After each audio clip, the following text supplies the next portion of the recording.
अस्सलाम वालेकुम। आज आपके साथ रेसिपी शेयर करने लगे हैं मटन स्टू। बहुत ही मशहूर रेसिपी है, बहुत सारे तरीक़ों से बनती है, लेकिन मैं आज बनाने जा रहा हूँ अपने फैमिली रेसिपी के साथ। हम बचपन से खाते आए हैं और बहुत ही मज़ेदार बनती है डिश ये। हर कोई इसकी फरमाइश करता है। अब हम देखते हैं कि इसको कैसे बनाया जाता है। बहुत आसान रेसिपी है, लेकिन थोड़ी सी एहतियात करनी पड़ती है इसको पकाने के लिए, और इसका जो मेथड है वो इम्पोर्टेंट है। बाकी तो इंग्रेडिएंट्स और जो तरीक़ेकार है बड़ा आसान है। तो चलें देखते हैं कि इसको कैसे बनाया जाता है।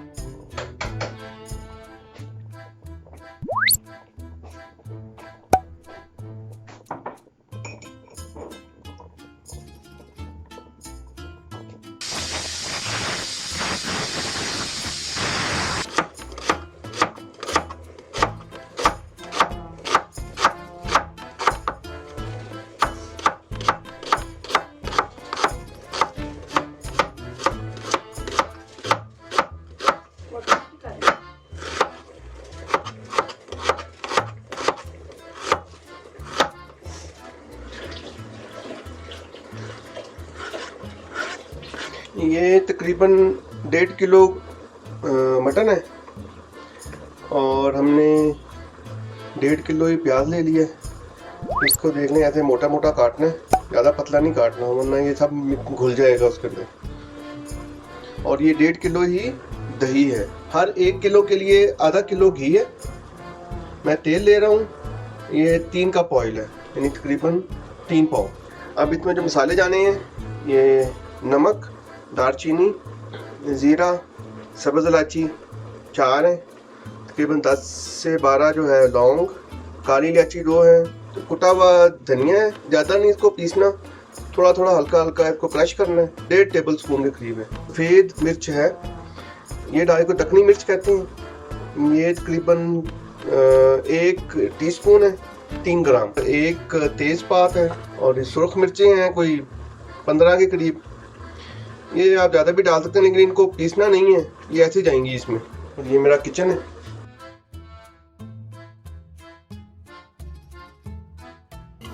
सबसे पहले जाएगा इसमें गोश्त। ये गोश्त को हमने 10 मिनट प्रेशर दिया है और थोड़ा सा नमक, 1 चमचा नमक डालकर और 1 कप पानी के साथ, पूरा पानी। तो 1.5 किलो गोश्त के साथ 1.5 किलो दही, 1.5 किलो प्याज और 3 पाव ऑयल जो है या घी हो जाएगा। ट्रेडिशनली ये घी में बनता है, जो स्टू है वो घी में बनाते हैं, लेकिन हम लोग जो है वो ऑयल में बनाते हैं। अब इसमें जाएगा 3 पाव ऑयल। ऑयल बहुत ज़्यादा लगता है, लेकिन ये ज़रूरी है इस डिश को पकाने के लिए। जो सारा ऑयल खाना नहीं है, बाद में हम इसको दूसरी डिशेस में यूज़ कर सकते हैं। जैसे दाल है या सब्ज़ी है, ये हम निकाल लेंगे और उसको बाद में फिर रीयूज़ करेंगे। उससे बाकी जो खाने हैं उनका टेस्ट भी बेहतर हो सकता है। अब जाएगा प्याज इसमें। ये काफ़ी ज़्यादा प्याज लग रहा है, लेकिन ये इतना ही डलता है इसमें। ये 1.5 किलो है। ये सारा प्याज चला गया, ये फेंट दिया सारा दही।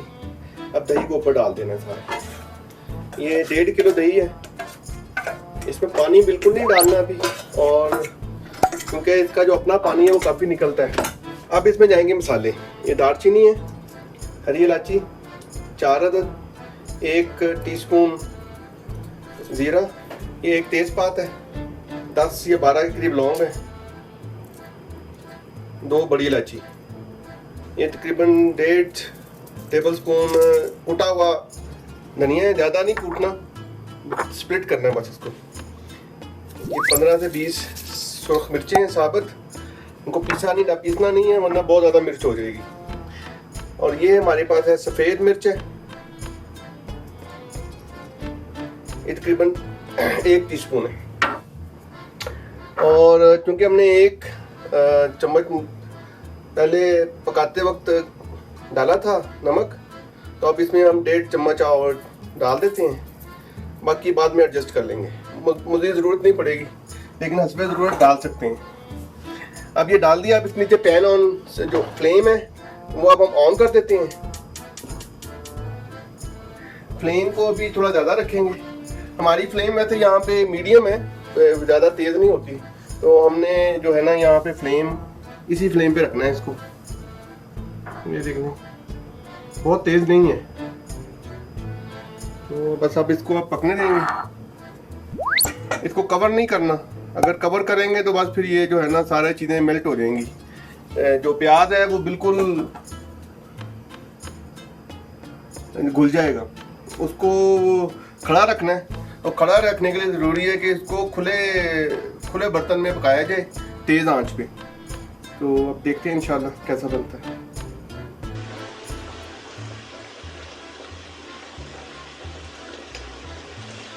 ये अब बॉयल आ गया है, इसको थोड़ा सा आप ऐसे हिला दें ताकि जो पानी है थोड़ा नीचे चले जाए। ज़्यादा भी नहीं हिलाना है इसको, वैसे ही बॉयल होने दें।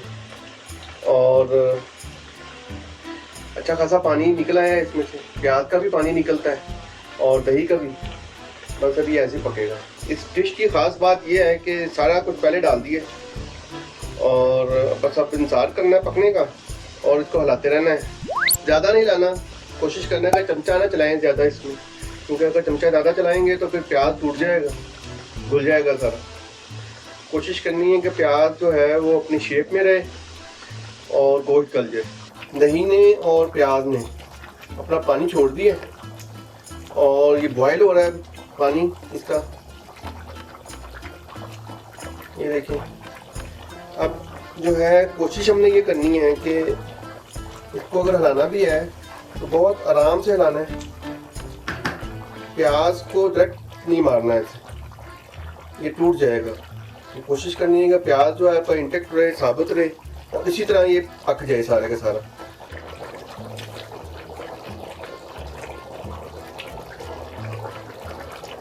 ये तकरीबन अब 7 से 8 मिनट हो चुके हैं।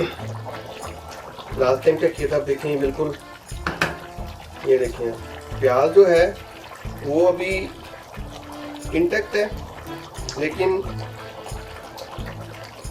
अभी गला नहीं है पूरी तरह। गोश्त भी अभी सख्त है, अभी पकेगा। मुझे लग रहा है कि जो आंच है हमारी वो काफ़ी कम है। अब तेज़ तो हम कर नहीं सकते हैं, तो इसका तरीका ये है कि इसको थोड़ा सा उठा दें ऐसे। अभी अगर पानी नीचे से बॉयल होगा और बाकी चीज़ें जो उनकी हैं वो इफेक्ट नहीं होंगी, तो थोड़ी देर के बाद हम इसकी साइड चेंज कर देंगे। सॉल्ट चेक किया इसका, मुझे लग रहा है कि थोड़ा कम है, तकरीबन 3/4 स्पून मैंने और इसमें डाल दिया। अब ये ऑयल जो है इसका जो हमने डाला था वो ऊपर आ गया है। इसका मतलब ये है कि पानी इसमें काफ़ी कम हो गया है। अब ये जो कलर आ रहा है इससे लगता है कि जो है ना, अब ये इसकी जो पानी इसमें ख़त्म हो गया है। तो अब कोशिश ये करनी है कि कलर ना आए इस पर, तो इसको जो है ना थोड़ा मूव करना है, लेकिन तोड़ना नहीं है प्याज को।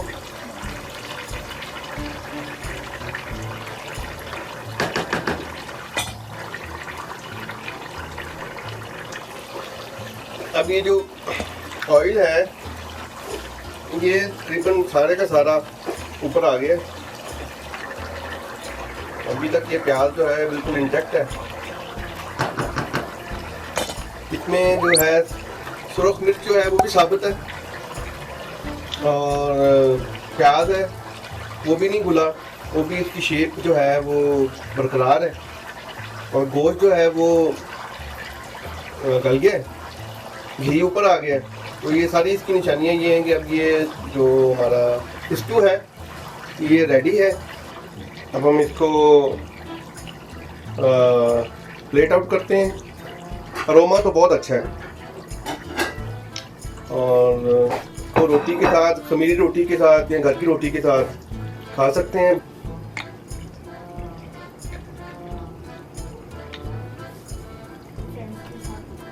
क्या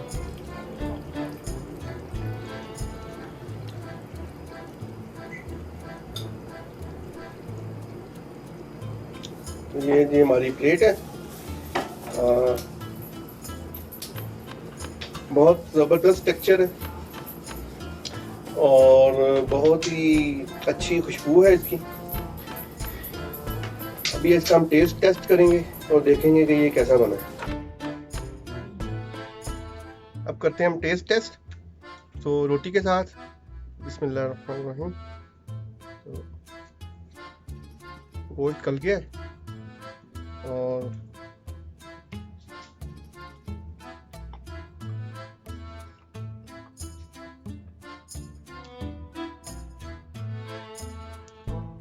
बहुत अच्छा टेस्ट है, टेक्सचर भी